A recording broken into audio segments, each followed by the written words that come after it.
एक राजा हमेशा उदास रहता था। लाख कोशिश करने के बावजूद उसे शांति नहीं मिलती थी।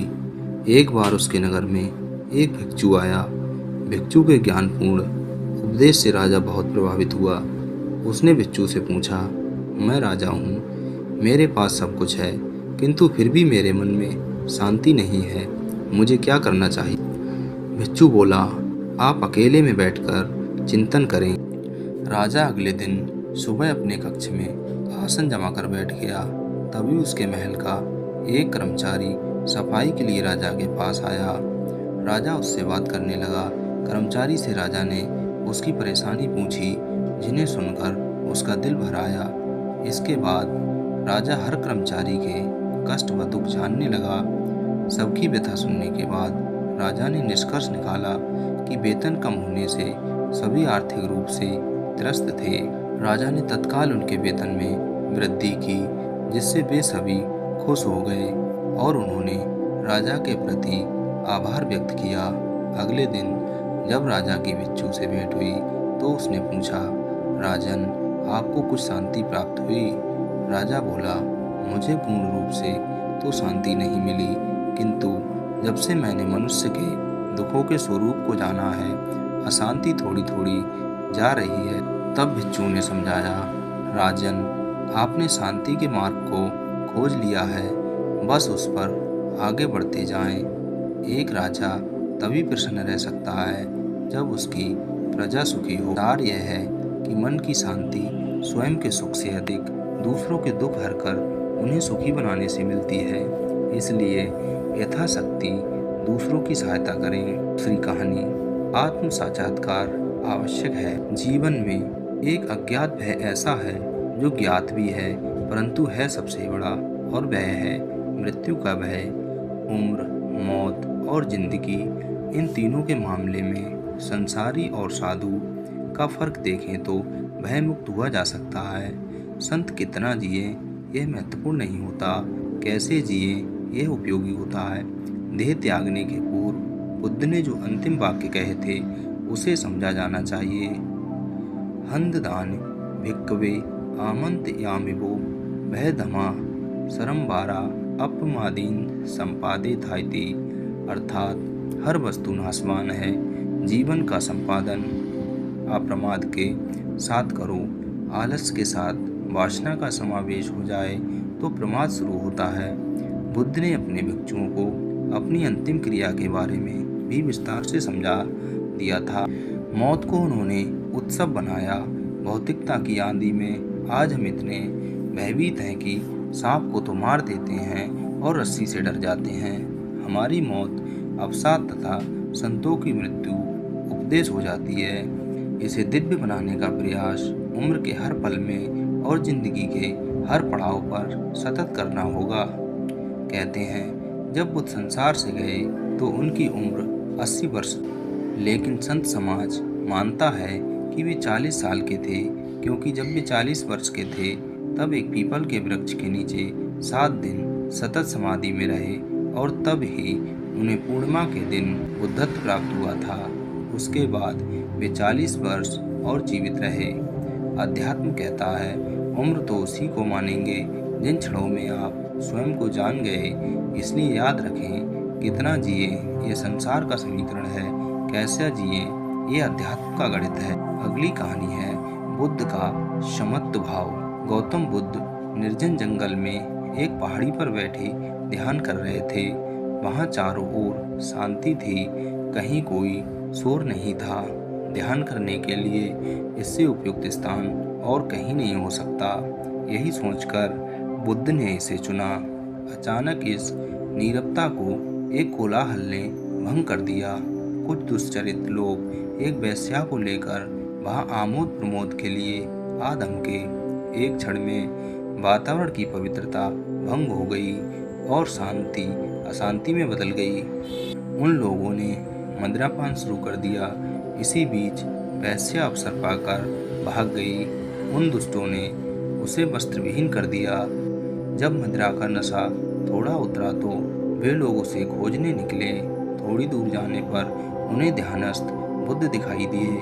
उन्होंने बुद्ध का ध्यान भंग कर पूछा, क्या तुमने यहाँ से किसी को जाते देखा? बुद्ध के नहीं कहने पर उन्होंने फिर पूछा, क्या तुमने एक सुंदर स्त्री को यहाँ से जाते देखा? बुद्ध द्वारा इनकार करने पर उन्होंने निर्लज्जता से पूछा, क्या यहाँ से एक निर्वस्त्र स्त्री को भागकर जाते देखा? बुद्ध ने शांत स्वभाव से उत्तर दिया, यहाँ से कोई गया जरूर था, किंतु वह स्त्री थी या पुरुष मेरे लिए यह पहचान करना असंभव है। जब तुम्हारा मन भी वासना विहीन हो जाएगा तो वह भी स्त्री पुरुष या वस्त्रधारी निर्वस्त्रधारी का भेद करना भूल जाएगा। सभी दुष्ट अपनी भूल जान लज्जित होकर वहां से चले गए।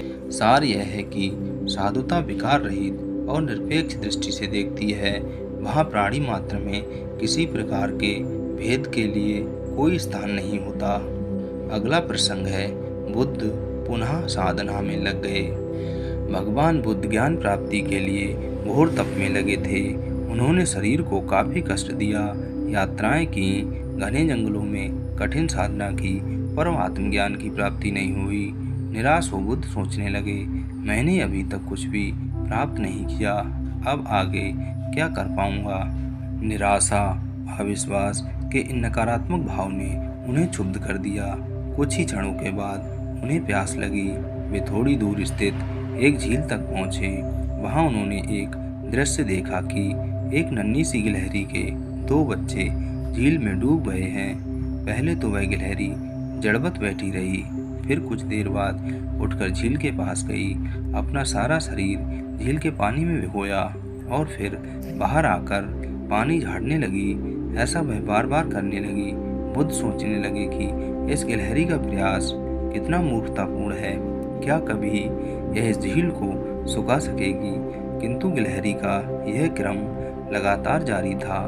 बुद्ध को लगा मानो गिलहरी कह रही हो कि यह झील कभी खाली होगी या नहीं, ये मैं नहीं जानती, किंतु मैं अपना प्रयास नहीं छोड़ूंगी। अतः उस छोटी सी गिलहरी ने भगवान बुद्ध को अपने लक्ष्य मार्ग से विचलित होने से बचा लिया। वे सोचने लगे कि जब यह नन्ही गिलहरी अपनी लघु सामर्थ्य से झील को सुखा देने के लिए दृढ़ संकल्पित है, तो मुझ में क्या कमी है? मैं तो इससे 1000 गुना अधिक क्षमता रखता हूँ। यह सोचकर गौतम बुद्ध पुनः अपनी साधना में लग गए और एक दिन बोधि वृक्ष तले उन्हें ज्ञान का आलोक प्राप्त हुआ।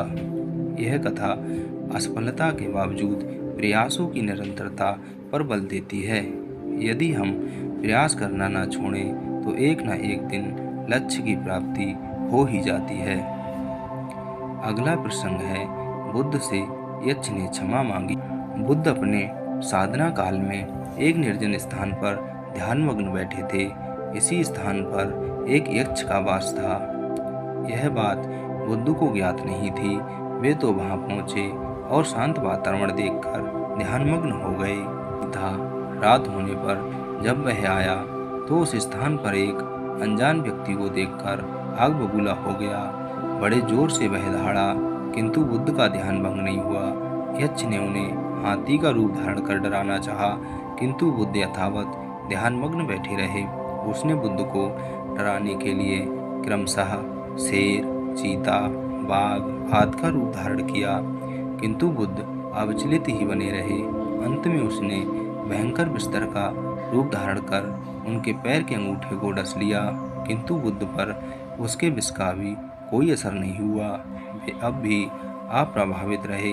विषधर उनके शरीर पर चढ़ गया और उनके गले से लिपटकर उन्हें जोरों से काट लिया। लेकिन इतने प्रयासों के बावजूद भी बुद्ध की साधना को भंग नहीं कर पाया। थक हार कर नीचे उतर आया और उनसे कुछ कदमों की दूरी पर लेटकर अपनी थकान उतारने लगा। ध्यान पूर्ण होने पर बुद्ध ने उसकी तरफ देखा और उसे बहुत स्नेह से दुलारा। उनका निश्चल प्रेम देखकर सर्प का विष अमृत बन गया और यक्ष ने श्रद्धापूर्वक बुद्ध को नमन किया। कहानी का सार यह है कि मन की कलुषता पर एकाग्रता, स्नेह और संभाव से ही विजय प्राप्त की जा सकती है। अगला प्रसंग है, एक क्रोधी ने बौद्ध धर्म अपनाया। बौद्ध भिक्षु बोधि धर्म भ्रमण करते हुए एक गांव में पहुंचे। लोग उनका बहुत आदर करते थे। बोधि धर्म व उनके शिष्यों का ग्रामीणों ने हार्दिक सत्कार किया और फिर उनके पवित्र वचनों को सुनने के लिए उनके आसपास एकत्रित हो गए। बोधि धर्म लोगों को धर्म और आचरण विषयक अच्छी बातें सरल भाषा में समझाने लगे। तभी वहाँ एक व्यक्ति आया और बोधि धर्म को अपशब्द कहने लगा। उपस्थित जनसमूह ने उसे रोकने का बहुत प्रयास किया, किंतु वह नहीं माना तथा अनवरत बोधि धर्म को बुरा भला कहता रहा। लोगों ने कहा कि महाराज, ये व्यक्ति कितना उदंड है, निरर्थक ही आपको अपशब्द कह रहा है। बोधि धर्म उस व्यक्ति के इस आचरण पर कदापि क्रोधित नहीं हुए और लोगों से बोले कि ये भविष्य में मेरा सबसे बड़ा भक्त बनने वाला है। लोगों ने पूछा कि कैसे? बोधि धर्म ने उत्तर दिया, कोई कुम्हार के यहाँ घड़ा लेने जाता है तो घड़े को बजाकर देखा जाता है कि वह फूटा हुआ तो नहीं है। जब 1-2 रुपए के घड़े की कोई इतनी परख कर सकता है तो भला जिसे गुरु मानना है उसे 10-20 गालियाँ दिए बगैर कैसे पहचानेगा? पहले वह परीक्षा लेगा कि गुरु में धैर्य, आक्रोश व समता भाव कितना है। यह जानने के बाद ही तो वह गुरु को स्वीकारेगा।